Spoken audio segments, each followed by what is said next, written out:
पंतप्रधानांच्या अध्यक्षतेखाली मंत्रिमंडळाच्या सुरक्षा समितीची बैठक पार पडली आहे। या बैठकीत पश्चिम आशियातील परिस्थितीचा आढावा घेण्यात आलाय। आखाती देशांमध्ये वाढलेल्या तणावाची या समितीने माहिती घेतली आहे। या प्रदेशात वास्तव्यास असलेल्या मोठ्या भारतीय समुदायाच्या सुरक्षिततेबाबत या समितीने गंभीर चिंताही व्यक्त केल्याचं कळतंय।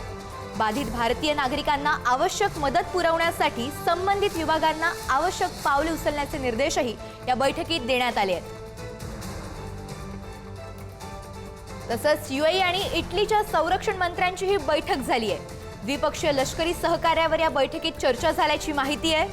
तसंच यूएईवर झालेल्या इराणी हल्ल्यांबाबतही या बैठकीत चर्चा झाली आहे। संयुक्त अरब अमिरातीचे संरक्षण राज्यमंत्री मोहम्मद बिन मुबारक बिन फादेल आणि इटली प्रजासत्ताकचे संरक्षण मंत्री गुइदो क्रोसेटो यांच्यात ही महत्त्वपूर्ण बैठक पार पडली आणि या बैठकीत इराणने यूएईवर केलेल्या हल्ल्याबाबत चर्चा झाली आहे।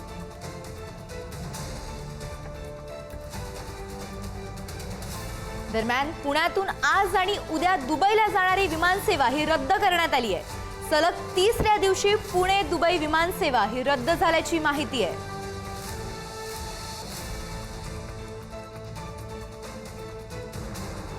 कोल्हापुरातील अनेक पर्यटक हे दुबईत अडकल्याची माहिती आता समोर येते आहे। इराण इस्रायल युद्धामुळे दुबईतील विमानसेवा ही बंद झाली आहे आणि त्यामुळे कोल्हापुरातील ट्रॅव्हल एजन्सी 50 पर्यटकांना घेऊन दुबईत सहलीसाठी गेले होते आणि ते आता तिथे अडकून पडले आहेत। दरम्यान सर्व पर्यटक हे सुरक्षित असल्याची माहिती आहे।